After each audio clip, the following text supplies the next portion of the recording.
Witajcie, dziś przychodzę do Was z królem wśród serników. Jest to sernik królewski, jak sama nazwa wskazuje. Przepis postanowiłam podzielić na dwie części, ponieważ dziś zagnieciemy czekoladowe ciasto kruche, jutro zajmiemy się samym serem.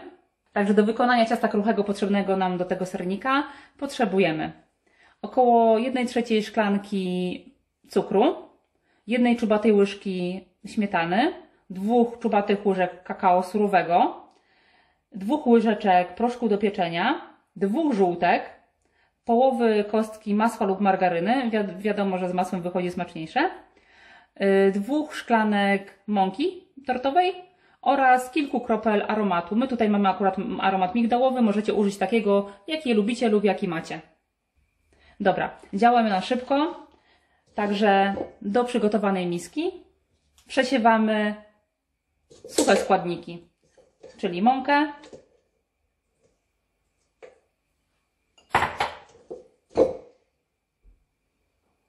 do mąki od razu dosypuję kakao oraz proszek do pieczenia, żeby oszczędzić czas. Teraz wrzucamy 2 żółtka, łyżkę śmietany, dzięki dodaniu śmietany jest bardziej delikatne. Dosypujemy cukier,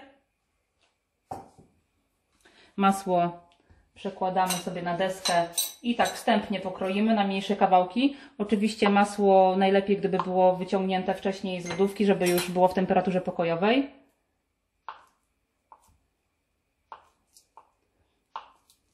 Jajka również. Pamiętajcie, że jajka do ciasta zwykle powinny być w temperaturze pokojowej, nie prosto z lodówki. Ok, wstępnie posiekałam masło, przerzucam do miski i teraz zagniatam.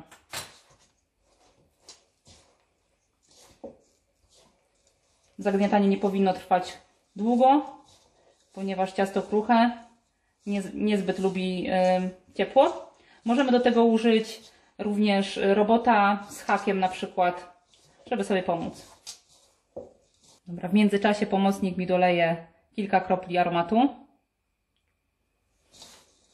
i dalej szybko zagniatamy. Ciasto mam już zagniecione. Jeżeli Wasze ciasto jest zbyt sypkie, to możecie dodać jeszcze 1 łyżkę śmietany. W zależności od mąki, czasem są takie mąki, które potrzebują trochę więcej wilgoci, więc nie bójcie się dodać po prostu 1 łyżki dodatkowej śmietany. Ciasto mam zagniecione. Teraz dzielę je na pół. Mniej więcej na pół. I każdą z połówek owijam folią spożywczą.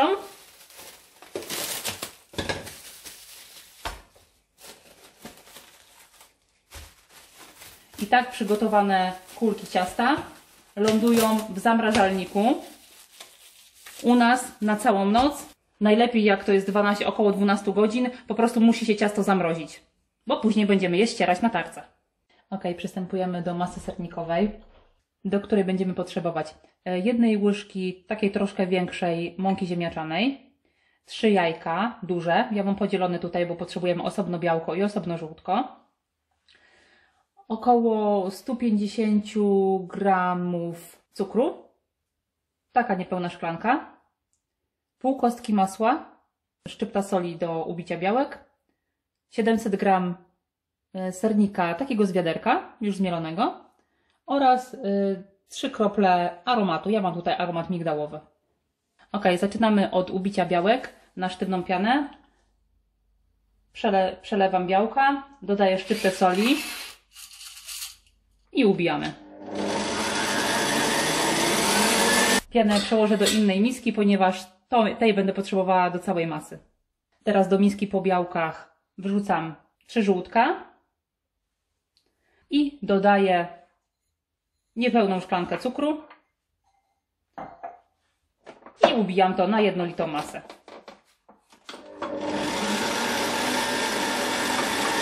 Gdy składniki się już połączyły, dodaję 3 krople aromatu, może troszkę więcej, i dodaję twaróg po 1 łyżce.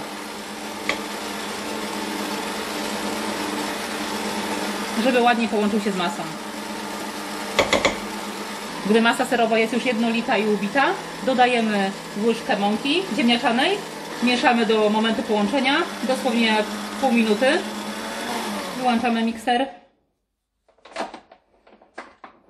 I teraz dokładamy ubite wcześniej białka.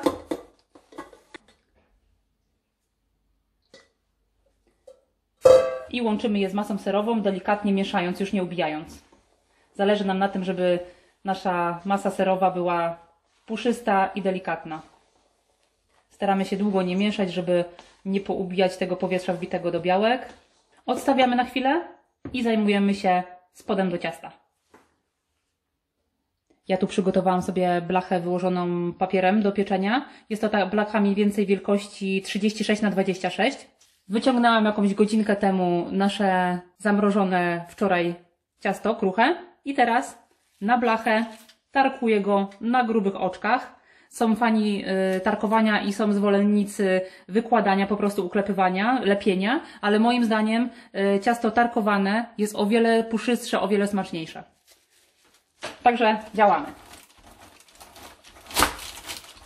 Teraz po prostu wiórki rozsypujemy na dnie.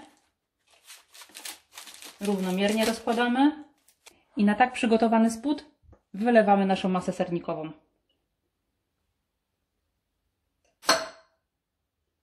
Staramy się w miarę równomiernie, żeby później nie naruszyć struktury na spodzie. Rozprowadzamy masę, wyrównujemy. Ciasto na chwilkę odstawiamy. Na jakąś miskę lub talerz tarkuję drugą część naszego ciasta kruchego. Będziemy nią wysypywać wierzch. W międzyczasie możecie sobie nastawić już piekarnik na grzanie 180 stopni. Funkcja góra-dół. Wracamy z serem i teraz po wierzchu posypujemy wiórkami startego ciasta.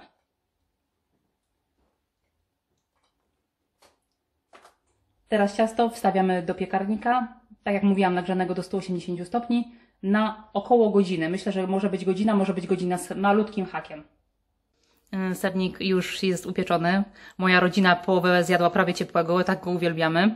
Pamiętajcie, że sernik najlepiej zostawić około pół godziny przy uchylonych drzwiczkach, żeby nam nie za szybko opadł. Nasz jest pyszny, jest super wypieczony. Nie wiem, czy to widać. Chyba troszkę widać, jak jest aksamitny i delikatny. Chrupiący z wierzchu, pyszne ciasto kruche, czekoladowe, obłęd. Polecam Wam spróbować ten przepis, jest naprawdę bardzo prosty. Zachęcam Was do spróbowania. Zostawcie po sobie komentarz, łapkę w górę. Zasubskrybujcie, jeżeli Wam się podobało i widzimy się w kolejnych przepisach.